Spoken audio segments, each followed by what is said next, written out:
Hello all, welcome on into our tarot spread for the week ahead. This is for the week of October 20th, 2025. You'll see I already have some cards pulled, and that is because my dog started barking when I started recording.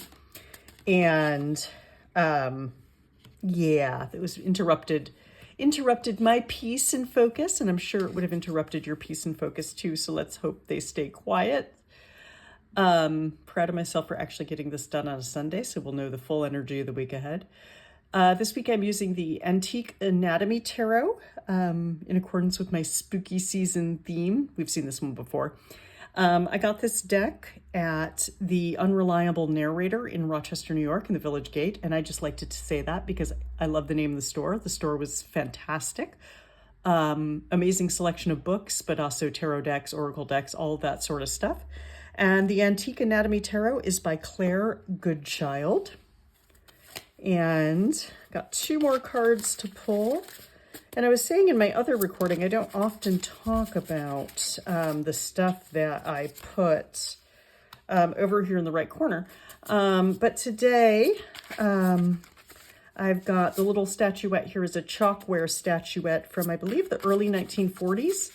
And it belonged to my maternal grandmother, and she's a sort of a sweet little dancing girl, so channeling some ancestral energy with that.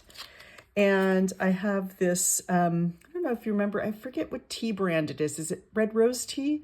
Used to give out these little ceramic animal figures. And this one is from my grandpa, my maternal grandpa. This is a monkey, and it's sort of a lucky charm for me. He's come with me on a lot of journeys in my life, and he's still here. He's still ticking. And then I have some rose quartz for just that unconditional love and loving spirit and energy that I think we all need right now, both to give and receive. And some pink tourmaline, which is a stone that a crystal I am having a romance with. It's joyful. It's so joyful and happy and loving and has such a positive energy. And so pink tourmaline, my BFF crystal at this moment. And we need one more card. And we'll see what the energy of the week is for everyone, for myself and for you all and for the world at large. Again, these are collective readings, so the energy is just what might come up this week. Whoops! Oh, those are a lot of cards. We don't need all of that. I'm telling you right now, we do not need whatever advice that is. We don't need all of that. There we go. So yeah, we don't need all that advice. This is a collective reading for the community at large, for the world at large, tapping into energies we all might be experiencing. If some of these cards don't resonate with you completely, that's okay. Totally okay. You just might not be experiencing this, or it might not be hitting as hard as it does for other people. Not that I want any of this to hit hard for y'all. But let's see. Speaking of hitting hard or not hitting hard, possibly hitting hard, our overarching energy for the week is the Tower. And again, the Tower can be that uncomfortable card in tarot. It can be a card that is difficult advice to receive. It's sort of that advice that you need to hear it, but you in no way, shape, or form want to hear it. That is the Tower. The Tower can be news that comes out of nowhere that's not necessarily pleasant. It can be something that happens that you weren't expecting. It's usually pretty, I won't say life-changing, maybe life-altering is even a bit strong, but it's that sort of energy. It's definitely a big changing course energy. It usually signifies the ending of something that we're not controlling, or moving on from something and we're not the one controlling it. I don't wish this for anyone listening or watching, but an example would be losing a job would be very much Tower energy. It's nothing you did, you didn't choose it, it just happened to you, and now you have to deal with it, and it is life altering. So it's that sort of energy. Now, for those of you who are like, I don't know what you're talking about, Megan, my life is fantastic. Everything is positive. I just went through some stuff maybe a year or two ago and everything feels good now. Hey, first of all, great. Honestly, good for you. Honestly, happy for you, and I hope that continues.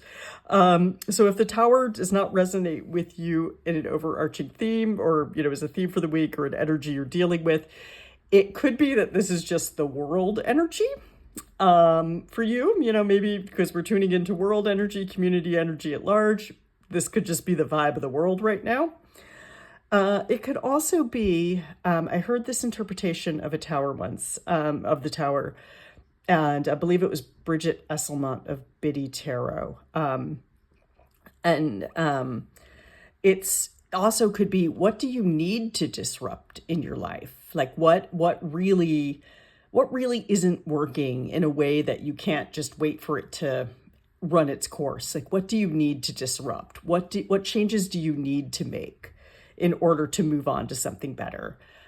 Because the bright side for me of the tower, or the silver lining of the tower for me always is, when it's all broken down, you get to build it back the way you want. So that is I like to say, the power of the tower, or the tower of power.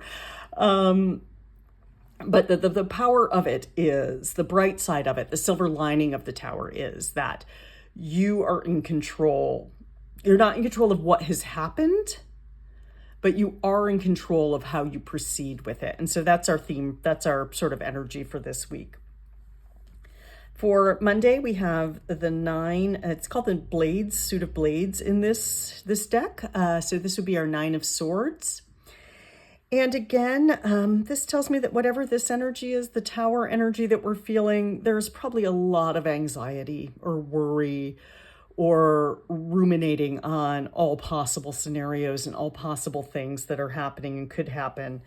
Might have trouble sleeping this week. Be kind to yourself, be gentle with yourself, be gentle with others. If you're a little moody because you haven't slept, be gentle. And nine of Swords to me also, I feel there's something about evaluating the circles in your mind, the circles that you go around and around and around and around with, and trying to tap into or ground into what's actually the case. Like trying to sort of break the spiral of those thoughts, break the spiral of that anxiety and the worry. And to be fair, tower energy is big energy, and that does cause a lot of worry and anxiety. So please be gentle with yourself. But also, like I said, try to ground into, is this real? What's real about this situation? Then we have 8 of Swords. And 8 of Swords, I like this actually after our 9 of Swords, because, again, we have whatever this is, we have this worry, we have this anxiety. 8 of Swords actually gives us control over it. 8 of Swords is typically illustrated as a person who is blindfolded with their hands tied in a circle of swords that isn't a complete closed circle, and their feet are free. Meaning they're sort of keeping themselves stuck. The blindfold implies kind of sort of tuning inward. So in this, how are we keeping ourselves stuck? How are we keeping ourselves stuck in this cycle of anxiety? How are we keeping ourselves stuck with maybe something that has to be disrupted or that is disrupted? And how are we staying stuck in this energy as opposed to moving on? And so 8 of Swords invites us to look at that. How are we keeping ourselves stuck? What thought patterns, what negative thought patterns do we have to release in order to be able to move beyond this? What thought patterns or behaviors or, new rituals or new habits could we bring in to keep us or to move us from this? Because we don't want to stay in this. We don't want to stay in any of these 3 cards. Maybe you do. I shouldn't say that. Because there might be somebody who's like, no, I'm all about shaking stuff up right now. And that's cool. Hey, if that's you, go for it. So for Wednesday, we have the 4 of Coins or 4 of Pentacles. And 4 of Pentacles it invites us to check our resources. It can mean being a little selfish. It can mean holding on to things. It can mean, it's usually illustrated by a king who's sort of hugging a coin and also has a coin under each foot on his throne and then has one above his head, I believe. So he's really holding on to his money, to his wealth, which is all suit of coins things.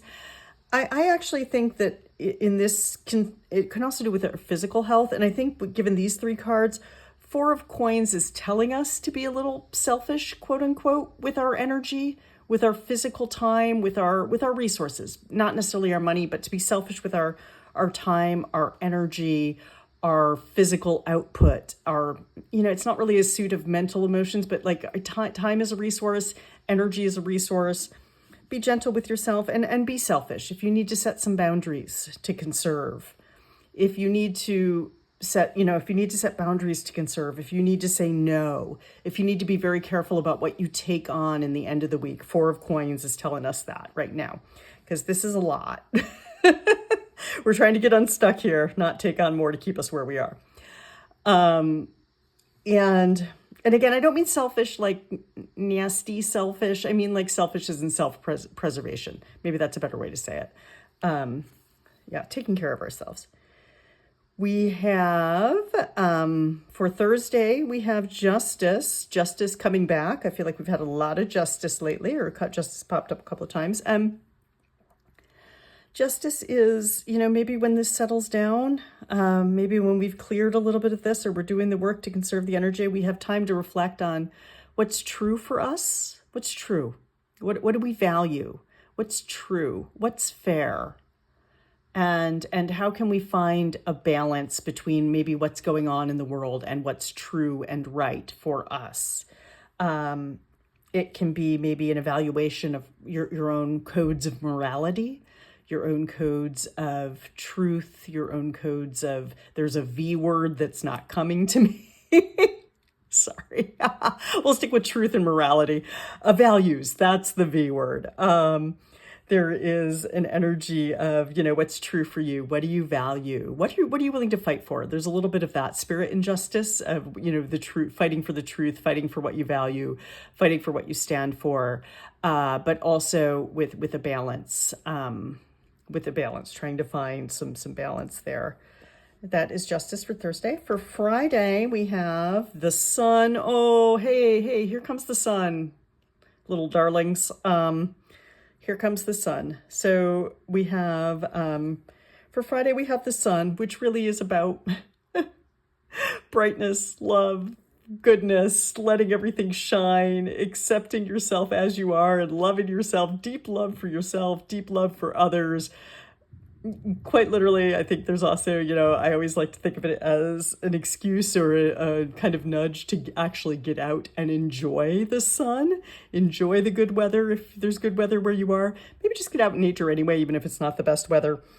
But really take some time, appreciate the energy of the early week, and take some time just to breathe and be like, yeah, I'm pretty awesome. Whatever this is, I'm doing okay. This is pretty awesome.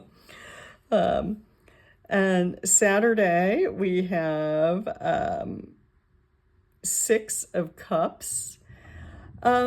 Six of Cups is a card for me. I always think sort of inner child. So if your inner child needs a little light, a little love, a little sunshine, maybe let them out to play. Channel that sunshine and let your inner child out to play. Sometimes when I feel my inner child wanting to come out to play, I'll do some coloring because I loved to color as a kid, and it never fails to relax me and make me happy. So I'll do some coloring or some drawing or something I truly enjoyed doing as a child. And so Six of Cups is that possibly, doing something fun and playful, connecting with that sort of inner child spirit. It can also be some nostalgia. Like looking back. And to be fair, if the earlier part of the week, brought some things up for you or some things that you're dealing with, leaning into a little bit of positive nostalgia is not a bad place to be on Saturday. And to be fair, nostalgia and inner child can go hand in hand, because to look back, we're looking back to when we were younger and the things that come up. But whatever it is, shine some light here. And I just noticed for Sunday, we have the moon. So our Six of Cups, that lovely inner child nostalgia, is being sandwiched between the sun and the moon. So while we shine the light on things, we're also going beneath the surface into the dark, if you will, and seeing what's more subtly illuminated by the moon. Because the moon, I don't mean dark like bad or evil. That's not how I read. If you've been with me long enough, you know that's not how I read. But I do mean the moon. The moon comes out at night. It's dark at night. I mean, it's literally dark out. And so we rely on the subtle light of the moon to illuminate things. And I love the sandwich of the sun and the moon with our Six of Cups, because I think this is really a beautiful place to root into for the later part of the week and the weekend, and to really allow these waves of either what the inner child is saying or the waves of nostalgia to kind of rock back and forth between our sun and our moon, and just shining that light and love on all of it, but also letting the moon illuminate maybe those deeper messages, that deeper knowing, that deeper feeling that wants to be brought into the light. And yeah, that is our reading for the week ahead, week of October 20th, 2025. As always, shout out to my mom, who watches each and every one of these, and I appreciate it. I thank all of you, any of you. If you're watching for the first time, thank you. If you have watched every single video I've posted, thank you. You're an all-star. Please let me know if you've watched every video I've posted, unless you're my mom, because I'm pretty sure she has. But yeah, thank you. I appreciate it. And if you feel called to, please, like, share, subscribe. I love doing personal private readings for people. We're getting to the time of year where it's a good time to do larger readings to know what's going on for you for the year ahead. And if you'd like a private reading, you can book through my website, and I would be happy to do that for you and give you a little guidance and perspective on what might be coming up for you in 2026. And until next week, everybody, have a great week. Thank you.